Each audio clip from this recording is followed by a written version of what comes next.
I've got a question here. What is the question? This is the Cadence Police, Haircut Police. We have a question about Team Sky, Cadence in general. Elliot says, Elliot Gaines, fake natty. No, this is a different Elliot. No jokes there. We get that high carb plus high cadence is the most efficient while racing. Yes.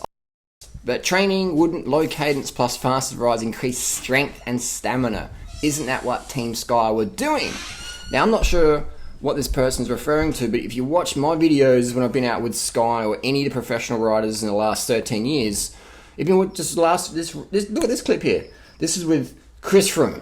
Alright, this is with Chris Froome, and most professional bike teams, just like most businesses, have who's the top dog and who feeds it, looks after the dog's water bottles, etc. So Chris Froome, he went from the water bottle carrier in 2011 with no contract for 2012 to the top motherfucking dog, the Froome dog. Alright, so he is the most important rider in the team, in Team Sky.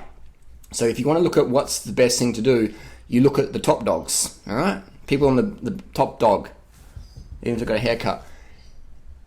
And can you see Chris Froome grinding in this video? Can you see him like doing 120 watts because he's in the fastest state? No, you can't. He's carving the motherfucker up. And the proof's in the wattage, man. And the proof's in the cadence and the proof's in the video footage. Now, I'll probably be banned from riding with them ever again, but that's just the reality of the situation. You can't push 450 watts, brah. Chris Froome right now is doing 5.8 watts per kilo. You know, that's his Tour de France winning attack.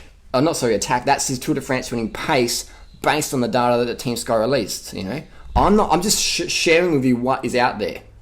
All right, what Team Sky put out there. 5.8 watts per kilo is what Chris Froome rides at to win the 2012, I think they said 2014 Tour de France. All right, 5.8 watts per kilo for 30 minutes or 40 minutes, whatever it was. So I'm riding with Chris Froome and keeping up.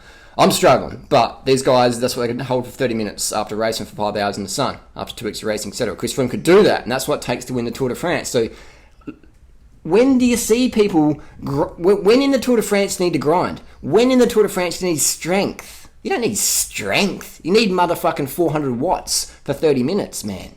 That's not strength. 400 watts is piss. That's piss weak. But to hold motherfucking 400 watts, that's the challenge. You can do 400 watts, but to hold that? This is not a 2,000 watts, bro. That's strength. 400 watts? That's not strength. That's cadence. Do Chris Froome's legs look strong? Do my legs look strong? No. It's not about strength, gang. It's about cadence. It's about glucose-derived ATP. When your glycogen reserves are fucked, you're done. Okay, so we understand. I think you understand if you're watching my videos. Let's get to the point where he says, these people, this is not the only person who says this. This is sort of a bit of a thing. Wouldn't low cadence plus, that just makes you a shit fucking rider. If you're grinding everywhere, you're a shit rider compared to what you could be if you're 90 to 100 cadence, like all the top riders do, spinning, and carved up.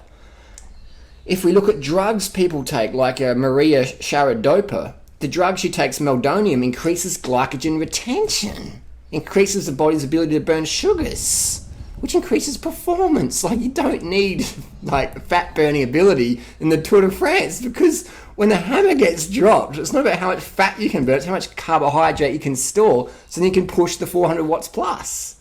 You're not burning much fat when you're riding at 400 watts. That's sugar, all right? And that sugar is essential to performance. Just like when 2012 Tour de France, when Chris was getting dropped, was it 2012 or 2013? It was one of those ones. Let me think. Tour de France, Alpe d'Huez. Chris Froome is about to get dropped because he's running out of sugar. He says, Richie, head back to Brailsford, get me some coconut oil, avocado, egg on toast. No, he said go back and get me some gels.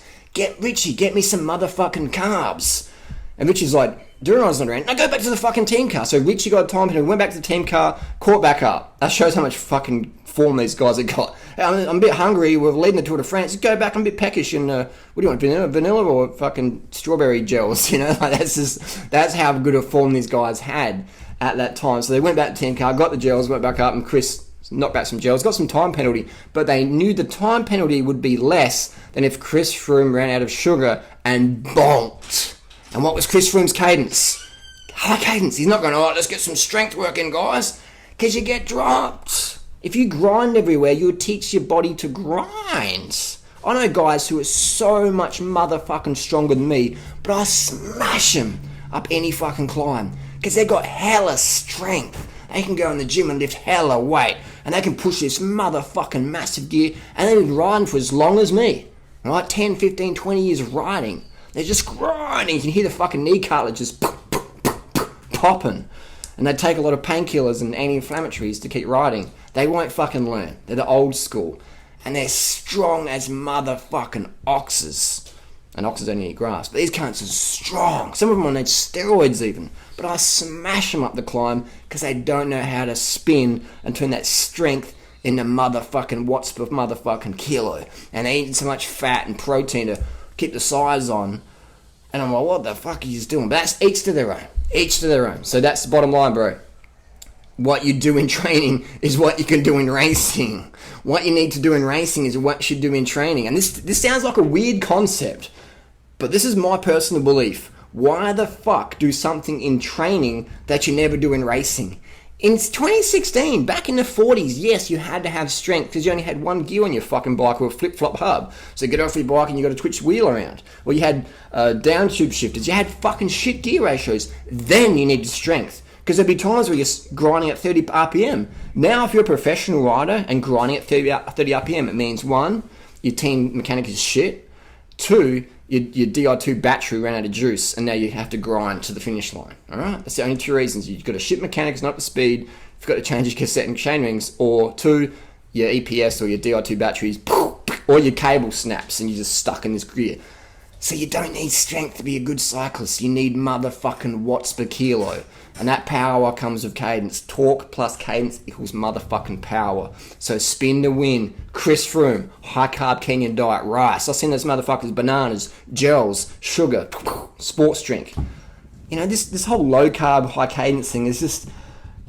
People put that shit out there, like Conor McGregor did with Ido Paul Taylor, like, I'm just doing a bit of movement stuff. Like, you don't need movement. You need to have a punch cunts in the fucking head and knock them out and have that stamina for 5 rounds or 3 rounds.